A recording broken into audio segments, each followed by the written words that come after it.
ಬೆಳೆಹಾನಿ ಪರಿಹಾರ ಹಣವನ್ನು ಕೂಡ ಇಲ್ಲಿ ಪಡೆದುಕೊಳ್ಳುವ ಪ್ರತಿಯೊಂದು ರೈತರ ಖಾತೆಗಳಿಗೂ ಕೂಡ ಇಲ್ಲಿ ನೇರವಾಗಿ ಅಕೌಂಟ್ಗೆ 15,550 ರೂಪಾಯಿ ಹಣವನ್ನು ಖಾತೆಗೆ ಜಮಾವಣೆ ಆಯಿತು. ಹೌದು ವೀಕ್ಷಕರೇ, ಇದು ಇಲ್ಲಿ ಇದೀಗ ಬಂದ ಮಾಹಿತಿಯ ಪ್ರಕಾರ ಇವತ್ತು ಮುಂಜಾನೆ 10:25 ರಾಜ್ಯಾದ್ಯಂತ ಇರುವಂತ ಪ್ರತಿಯೊಂದು ರೈತರ ಖಾತೆಗಳಿಗೆ ಇಲ್ಲಿ ಇನ್ನೂ ತನಕ ಬೆಳೆ ಹಾನಿ ಪರಿಹಾರ ಹಣವನ್ನು ಕೂಡ ಇಲ್ಲಿ ಪಡೆದುಕೊಳ್ಳಲಾರದವರ ರೈತರ ಖಾತೆಗಳಿಗೆ ನೇರವಾಗಿ ಒಂದು ದೊಡ್ಡ ಮೊತ್ತದ ಹಣವನ್ನು ಕೂಡ ಇಲ್ಲಿ ಜಮಾವಣೆ ಆಯಿತು ವೀಕ್ಷಕರೇ. ಹೌದು, ಇದು ಇಲ್ಲಿ ಇದೀಗ ಬಂದ ಮಾಹಿತಿಯ ಪ್ರಕಾರ ಖುದ್ದಾಗಿ ಇಲ್ಲಿ ನೋಡಿ, ಯಾರಂದ್ರೆ ಕಂದಾಯ ಇಲಾಖೆಯ ಸಚಿವರಾಗಿರುವ ಕೃಷ್ಣ ಬೈರೇಗೌಡ ಸರ್ ಅವರಾಗಲಿ ಮತ್ತು ರಾಜ್ಯದ ಮುಖ್ಯಮಂತ್ರಿ ಆಗಿರುವ CM ಸಿದ್ದರಾಮಯ್ಯ ಸರ್ ಅವರು ಕೂಡ ಒಂದು ಮಾಹಿತಿ ಕೊಟ್ಟಿರುವಂಥದ್ದು. ಹೌದು, ಇದು ಇಲ್ಲಿ ಯಾವುದೇ ರೀತಿಯಾಗಿ ಕೂಡ ಫೇಕ್ ಅಲ್ಲ, ಇದು ಇದೀಗ ಬಂದ ಮಾಹಿತಿ ಆಗಿರುವುದರಿಂದ ಇನ್ನುಳಿದ ರೈತರ ಖಾತೆಗಳಿಗೆ ಅಂದರೆ ಇನ್ನೂ ತನಕ ಇಲ್ಲಿ ಬೆಳೆ ಹಾನಿ ಪರಿಹಾರ ಹಣವನ್ನು ಕೂಡ ಇಲ್ಲಿ ಇನ್ನೂ ತನಕ ಪಡೆದುಕೊಳ್ಳಲಾರದವರ ರೈತರ ಖಾತೆಗಳಿಗೆ ನೇರವಾಗಿ ಹಣವನ್ನು ಕೂಡ ಇಲ್ಲಿ ಬಿಡುಗಡೆ ಮಾಡುವ ಮೂಲಕ ಒಂದು ಮಾಹಿತಿ ಕೊಟ್ಟಿರುವಂಥದ್ದು. ಹೌದು, ಏನು ಮಾಹಿತಿ ಕೊಟ್ಟಿದ್ದಾರೆ ಮತ್ತು ಅದೇ ರೀತಿಯಾಗಿ ಕೂಡ ಯಾವ ಯಾವ ಜಿಲ್ಲೆಗಳಿಗೂ ಕೂಡ ಇಲ್ಲಿ ಹಣವನ್ನು ಬರಬಹುದು ಎಂಬ ಒಂದು ಭರವಸೆ ಮೇಲೆ ಇರುತ್ತೀರಿ. ಹೌದು, ಅದರ ಬಗ್ಗೆನೂ ಕೂಡ ಇಲ್ಲಿ ಒಂದು ಮಾಹಿತಿಯನ್ನು ತಿಳಿದುಕೊಳ್ಳುತ್ತಾ ಹೋಗೋಣ. ಮತ್ತು ಕೇವಲ ಇಲ್ಲಿ 15,000 ರೂಪಾಯಿ ಹಣವನ್ನು ಕೆಲವರಿಗೆ ಮತ್ತು 1 ಎಕರೆಗೆ ಎಷ್ಟು ರೂಪಾಯಿ ಹಣವನ್ನು ಕೂಡ ಇಲ್ಲಿ ಬಿಡುಗಡೆ ಆಗ್ತಾ ಇದೆ ಮತ್ತು ರಾಜ್ಯ ಸರ್ಕಾರದಿಂದ ಒಂದು ಭರ್ಜರಿ ಬಂಪರ್ ಗುಡ್ ನ್ಯೂಸ್ ಅಂದರೆ ತಪ್ಪಾಗಲ್ಲ. ಹಾಗಿದ್ರೆ ಈ ಎಲ್ಲದರ ಬಗ್ಗೆ ಮಾಹಿತಿಯನ್ನು ತಿಳಿದುಕೊಳ್ಳೋಕ್ಕಿಂತ ಮುಂಚೆ ಇಲ್ಲಿ ಸ್ವಲ್ಪ ಒಂದೇ ಒಂದು ವಿಷಯ ಗಮನದಲ್ಲಿ ಇಟ್ಟುಕೊಳ್ಳಬೇಕು. ಈಗಾಗಲೇ ಬೆಳೆ ಹಾನಿ ಪರಿಹಾರ ಹಣವನ್ನು ಜಮಾವಣೆ ಆಗ್ತಾ ಇದೆ, ಅದು ಓಕೆ. ಆದರೆ PM ಕಿಸಾನ್ ಯೋಜನೆಯ 22ನೆಯ ಕಂತಿನವನ್ನು 2,000ದಿಂದ 4,000ಕ್ಕೆ ಹೆಚ್ಚಳ ಮಾಡ್ತಾ ಇರುವುದರಿಂದ ಇಲ್ಲಿ ಯಾವಾಗಿನಿಂದ ಹೆಚ್ಚಳವಾಗುತ್ತದೆ ಮತ್ತು ಇದು ಎಲ್ಲಾ ರೈತರ ಖಾತೆಗಳಿಗೂ ಕೂಡ ಇಲ್ಲಿ ಜಮಾವಣೆ ಆಗುತ್ತದೆಯಾ ಮತ್ತು ಪ್ರತಿಯೊಬ್ಬರಿಗೂ ಕೂಡ ಒಂದು ಈ ಯೋಜನೆಯ ಅನ್ವಯವನ್ನು ಪಡೆದುಕೊಳ್ಳುತ್ತೀರಿ ಎಂಬ ಒಂದು ಭರವಸೆ ಎಲ್ಲರಿಗೂ ಕೂಡ ಇಲ್ಲಿ ಇರಬಹುದು. ಸೊ ಇಲ್ಲಿ ಅದರ ಬಗ್ಗೆನೂ ಕೂಡ ಇಲ್ಲಿ ಸ್ವಲ್ಪ ನಾವು ಮಾಹಿತಿಯನ್ನು ತಿಳಿದುಕೊಳ್ಳುತ್ತಾ ಹೋಗಬಹುದು. ಹೌದು, ಸಂಪೂರ್ಣವಾದ ಮಾಹಿತಿಯನ್ನು ತಿಳಿದುಕೊಳ್ಳೋಕ್ಕಿಂತ ಮುಂಚೆ ನೋಡಿ, ನಾವು ಪ್ರತಿಯೊಂದು ವಿಡಿಯೋನು ಮಾಡಲು ಬಹಳಷ್ಟು ಕಷ್ಟ ಪಡ್ತಾ ಇರ್ತೀವಿ ಮತ್ತು ದಿನನಿತ್ಯ ಒಂದು ವಿಡಿಯೋ ಮಾಡಬೇಕಾದ್ರೆ ಬಹಳಷ್ಟು ರಿಸರ್ಚ್ ಕೂಡ ಮಾಡಲೇಬೇಕಾಗುತ್ತದೆ. ಸೊ ಅದಕ್ಕಾಗಿ ನಾವು ಪ್ರತಿದಿನ ರೈತರಿಗೆ ಉಪಯುಕ್ತವಾಗುವಂತಹ ಪ್ರತಿಯೊಂದು ವಿಡಿಯೋಗಳನ್ನು ಕೂಡ ನಾವು ನಿಮಗೆ ಮಾಹಿತಿಯನ್ನು ತಿಳಿಸ್ತಾ ಇರ್ತೀವಿ. ಸೊ ಆದ ಕಾರಣ ತಮ್ಮಲ್ಲಿ ಒಂದೇ ಒಂದು ರಿಕ್ವೆಸ್ಟ್ ಏನೆಂದರೆ, ಹೌದು, ನೀವೇನಾದರೂ ಮೊದಲ ಬಾರಿಗೆ ನಮ್ಮ ಚಾನಲ್ಗೆ ಹೊಸಬರಾಗಿ ವಿಡಿಯೋನ ನೋಡ್ತಾ ಇದ್ರೆ ತಪ್ಪದೆ ನಮ್ಮ ಚಾನಲ್ಗೆ ದಯವಿಟ್ಟು ಸಬ್ಸ್ಕ್ರೈಬ್ ಮಾಡಿ ಮತ್ತು ಅಲ್ಲೇ ಪಕ್ಕದಲ್ಲಿರುವ ಬೆಲ್ ಐಕನ್ ಕೂಡ ನೀವು ಕ್ಲಿಕ್ ಮಾಡಬಹುದು. ಹಾಗಿದ್ರೆ ಬನ್ನಿ, ಈ ಎಲ್ಲದರ ಬಗ್ಗೆ ಮಾಹಿತಿ ಏನು ಬಂದಿದೆ ಏನು ಇಲ್ಲ ಅಂತ ಈ ಒಂದು ವಿಡಿಯೋದಲ್ಲಿ ತಿಳಿದುಕೊಳ್ಳೋಕ್ಕಿಂತ ಮುಂಚೆ ವಿಡಿಯೋನ ಇಷ್ಟವಾದರೆ ಮಾತ್ರ ಒಂದೇ ಒಂದು ಲೈಕ್ ಮಾಡಿ ಮತ್ತು ಈ ಒಂದು ವಿಡಿಯೋನ ಸಂಪೂರ್ಣವಾಗಿ ನೀವು ನೋಡಲೇಬೇಕಾಗುತ್ತದೆ. ಹಾಗಿದ್ರೆ ಬನ್ನಿ ವೀಕ್ಷಕರೇ, let's begin start the video. ಹೌದು, ಬೆಳೆ ಹಾನಿ ಪರಿಹಾರ ಹಣವನ್ನು ಕೂಡ ಇಲ್ಲಿ ಈಗಾಗಲೇ 3 ತಿಂಗಳ ಹಿಂದೆನೇ ಹಣವನ್ನು ಬಿಡುಗಡೆ ಆಗಿರುವಂಥದ್ದು. ಇನ್ನೂ ಕೆಲವರಿಗೆ ಇಲ್ಲಿ ಹಣವನ್ನು ನಮ್ಮ ಖಾತೆಗಳಿಗೆ ಬಂದಿಲ್ಲ ಸರ್, ನಮ್ಮ ಖಾತೆಗಳಿಗೆ ಹಣವನ್ನು ಬಂದೇ ಇಲ್ಲ ಸರ್, 2 ರಿಂದ 3 ತಿಂಗಳ ಕಾಲ ಆಯಿತು, ಆದರೆ ಇನ್ನೂ ತನಕ ಏಕೆ ಬಂದಿಲ್ಲ, ನಮಗೆ ಮಾಹಿತಿ ತಿಳಿಸಿಕೊಡಿ ಅಂತ ಇಲ್ಲಿ ಬಹಳಷ್ಟು ರೈತರು ಕೂಡ ಇಲ್ಲಿ ಕೇಳ್ತಾ ಇರುವಂಥದ್ದು. ನೋಡಿ, ಅದೇ ರೀತಿಯಾಗಿಯೂ ಕೂಡ ಇಲ್ಲಿ ಮುಂಗಾರು ಹಂಗಾಮಿನಲ್ಲಿ ಬೆಳೆ ನಾಶವಾಗಿರುವ ಕಾರಣದಿಂದ 25-26ನೆಯ ಸಾಲಿನ ಇಲ್ಲಿ ನೋಡಿ ಪ್ರತಿಯೊಂದು ಎಕರೆಗೆ ಎಷ್ಟು ಅಂದರೆ 8 ರಿಂದ 15,000 ರೂಪಾಯಿ ಹಣವನ್ನು ಪ್ರತಿಯೊಬ್ಬರಿಗೂ ಕೂಡ ಇಲ್ಲಿ ಬಿಡುಗಡೆ ಮಾಡಲೇಬೇಕು. 8 ರಿಂದ 15,000 ರೂಪಾಯಿ ಹಣವನ್ನು ಪ್ರತಿಯೊಂದು ಎಕರೆಗೆ ಇಲ್ಲಿ ಬಿಡುಗಡೆ ಮಾಡಿರುವ ಸರ್ಕಾರ ಇದು ಎಲ್ಲ ಜಿಲ್ಲೆಗಳಿಗೂ ಕೂಡ ಇಲ್ಲಿ ಅನ್ವಯವಾಗಲ್ಲ. ಏಕೆಂದರೆ ಇಲ್ಲಿ ಜಿಲ್ಲೆಗಳ ಪ್ರಕಾರನೂ ಕೂಡ ಹಣವನ್ನು ವಿಂಗಡಣೆ ಆಗ್ತಾ ಇರುತ್ತದೆ, ಅಂದರೆ ಹೆಚ್ಚು ಕಮ್ಮಿ ಹಣವನ್ನು ಕೂಡ ಇಲ್ಲಿ ವಿಂಗಡಣೆ ಆಗ್ತಾ ಇರುತ್ತದೆ.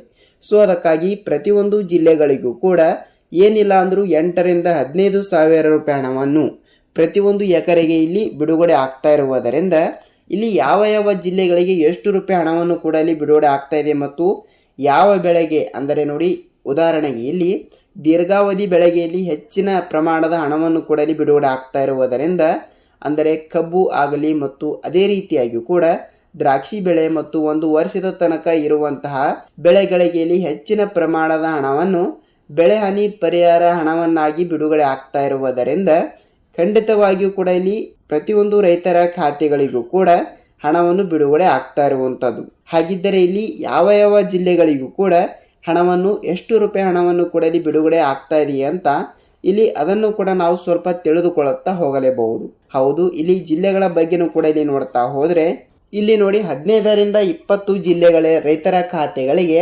ನೇರವಾಗಿ ಹಣವನ್ನು ಕೂಡ ಇಲ್ಲಿ ಬಿಡುಗಡೆ ಆಗ್ತಾ ಇರುವುದರಿಂದ ಸ್ವಲ್ಪ ಜಿಲ್ಲೆಗಳ ಬಗ್ಗೆನೂ ಕೂಡ ಇಲ್ಲಿ ಸ್ವಲ್ಪ ನಾವು ತಿಳಿದುಕೊಳ್ಳುತ್ತಾ ಹೋಗಲೇಬೇಕು. ಹೌದು, ಜಿಲ್ಲೆಗಳು ಕೂಡ ಇಲ್ಲಿ ಈ ರೀತಿ ಇರುವ ಕಾರಣದಿಂದ ನೋಡಿ, ಜಿಲ್ಲೆಗಳು ಕೂಡ ಇಲ್ಲಿ ಯಾವ ರೀತಿ ಇದಾವೆ ಅಂದರೆ ನೋಡಿ, ಬೀದರ್ ಜಿಲ್ಲೆ, ವಿಜಯಪುರ ಜಿಲ್ಲೆ, ಮಂಗಳೂರು ಜಿಲ್ಲೆ, ಮಂಡ್ಯ ಜಿಲ್ಲೆ, ಕೋಲಾರ ಜಿಲ್ಲೆ, ಬಳ್ಳಾರಿ ಜಿಲ್ಲೆ, ತುಮಕೂರು ಜಿಲ್ಲೆ, ಚಿತ್ರದುರ್ಗ ಜಿಲ್ಲೆ, ಹಾಸನ ಜಿಲ್ಲೆ, ರಾಯಚೂರು ಜಿಲ್ಲೆ, ಬೆಂಗಳೂರು ಗ್ರಾಮಾಂತರ ಜಿಲ್ಲೆ, ಚಿಕ್ಕಬಳ್ಳಾಪುರ ಜಿಲ್ಲೆ, ಚಿಕ್ಕಮಗಳೂರು ಜಿಲ್ಲೆ, ಬೆಳಗಾವಿ ಜಿಲ್ಲೆ, ಧಾರವಾಡ ಜಿಲ್ಲೆ, ರಾಯಚೂರು ಜಿಲ್ಲೆ, ಕೊಪ್ಪಳ ಜಿಲ್ಲೆ ಮತ್ತು ಕೊನೆಯದಾಗಿ ಇಲ್ಲಿ ನೋಡಿ ಚಿಕ್ಕಬಳ್ಳಾಪುರ ಜಿಲ್ಲೆ.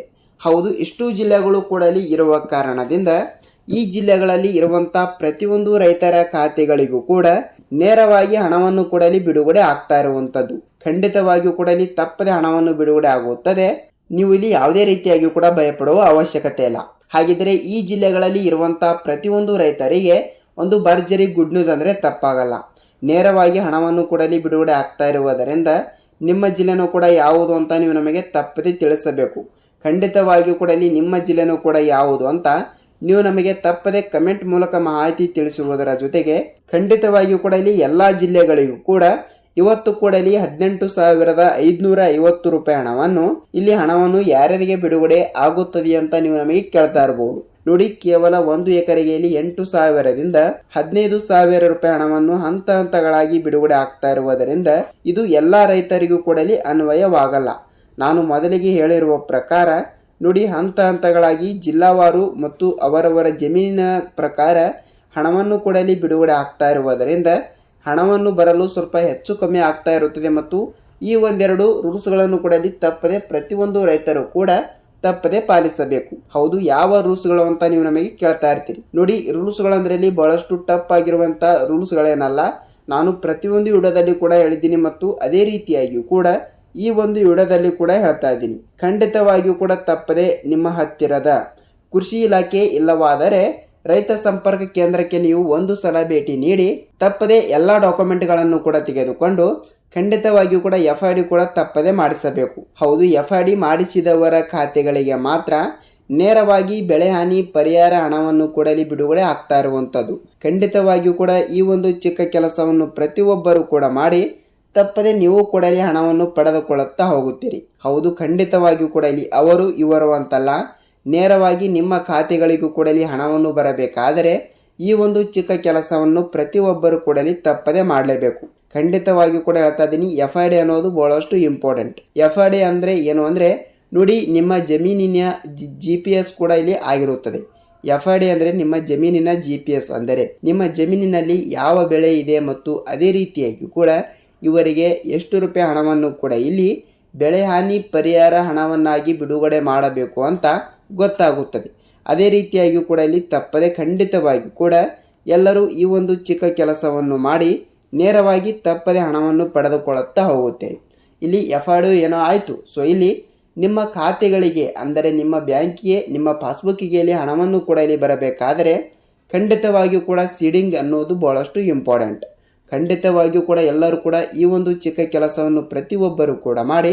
ಹೇಗೆಂದರೆ ನಿಮ್ಮ ಹತ್ತಿರದಲ್ಲಿ ಏನೂ ಇರಲ್ಲ. ಅದೇ ರೀತಿಯಾಗಿ ಕೂಡ ನೀವು ಮೊದಲಿನಿಂದಲೇ ಯಾವ ಬ್ಯಾಂಕಿನಿಂದ ಹಣವನ್ನು ಪಡೆದುಕೊಳ್ಳುತ್ತೀರಲ್ಲ ಆ ಬ್ಯಾಂಕಿಗೆ ನೀವು ಒಂದು ಸಲ ಭೇಟಿ ನೀಡಿ. ಸೀಡಿಂಗ್ ಇರುವಂಥ ಬ್ಯಾಂಕಿಗೆ ನೀವು ಒಂದು ಸಲ ಭೇಟಿ ನೀಡಿ ನಿಮ್ಮ ಆಧಾರ್ ಕಾರ್ಡ್ ಸೀಡಿಂಗ್ ಆಗಿದೆಯಾ ಇಲ್ವಾ ಅಂತ ಅದನ್ನು ಕೂಡ ಒಂದು ಸಲ ನೀವು ಪರಿಶೀಲಿಸಬೇಕು. ಇಲ್ಲಿ ಸೀಡಿಂಗ್ ಅಂದರೂ ಒಂದೇ ಮತ್ತು ಈ KYC ಅಂದರೂ ಒಂದೇ. ಖಂಡಿತವಾಗಿಯೂ ಕೂಡ ಈ ಒಂದು ಕೆಲಸವನ್ನು ತಪ್ಪದೆ ಎಲ್ಲರೂ ಕೂಡ ಮಾಡಿಸಿ ನೇರವಾಗಿ ಬೆಳೆ ಹಾನಿ ಪರಿಹಾರ ಹಣವನ್ನು ಕೂಡ ದಿನದಿಂದ ದಿನಕ್ಕೆ ಇಲ್ಲಿ ಕಡಿಮೆ ಜನರಿಗೆ ಇಲ್ಲಿ ಹಣವನ್ನು ಬಿಡುಗಡೆ ಆಗ್ತಾ ಇರುವಂಥದ್ದು. ದಿನಕ್ಕೆ 1,000, ದಿನಕ್ಕೆ 2,000 ಈ ರೀತಿ ರೈತರ ಖಾತೆಗಳಿಗೆ ಹಣವನ್ನು ಸರ್ಕಾರವು ಬಿಡುಗಡೆ ಮಾಡ್ತಾ ಇರುವುದರಿಂದ ಖಂಡಿತವಾಗಿಯೂ ಕೂಡ ಎಲ್ಲ ಡಾಕ್ಯುಮೆಂಟ್ಗಳು ಕೂಡ ಇಲ್ಲಿ ಕರೆಕ್ಟ್ ಆಗಿದ್ದರೆ ನೇರವಾಗಿ ಖಾತೆಗಳಿಗೆ ಹಣವನ್ನು ಬಿಡುಗಡೆ ಆಗ್ತಾ ಇರುತ್ತದೆ. ಖಂಡಿತವಾಗಿಯೂ ಕೂಡ ಇದರ ಬಗ್ಗೆಯೂ ಕೂಡ ನಿಮಗೆ ಸಂಪೂರ್ಣವಾದ ಮಾಹಿತಿ ತಿಳಿದಿದೆ ಅಂತ ಅಂದುಕೊಳ್ತೀನಿ. ಮತ್ತು ಈ ಒಂದು ವಿಡಿಯೋದ ಬಗ್ಗೆ ನಿಮ್ಮ ಅನಿಸಿಕೆ ಅಂಡಲಿ ಅಭಿಪ್ರಾಯಗಳನ್ನು ತಿಳಿಸುವುದರ ಜೊತೆಗೆ ವಿಡಿಯೋನ ಇಷ್ಟವಾದರೆ ಮಾತ್ರ ಒಂದೇ ಒಂದು ಲೈಕ್ ಮಾಡಬಹುದು. ಹೌದು ವೀಕ್ಷಕರೇ, ಇದಿಷ್ಟು ಈ ದಿನದ ಮಾಹಿತಿ. ಮತ್ತು ಈ ಒಂದು ವಿಡಿಯೋನ ಪೂರ್ತಿಯಾಗಿ ನೋಡಿದ್ದರೆ ವಿಡಿಯೋನ ಇಷ್ಟವಾದರೆ ಮಾತ್ರ ಒಂದೇ ಒಂದು ಲೈಕ್ ಮಾಡಿ. ಮತ್ತು ನಾವು ಇದೇ ರೀತಿಯಾಗಿಯೂ ಕೂಡ ಮತ್ತೊಂದು ಅಪ್ಡೇಟ್ ಜೊತೆ ಮತ್ತೊಂದು ವಿಡಿಯೋದಲ್ಲಿ ಭೇಟಿಯಾಗೋಣ. ಅಲ್ಲಿಯ ತನಕ ಎಲ್ಲರಿಗೂ ಧನ್ಯವಾದ.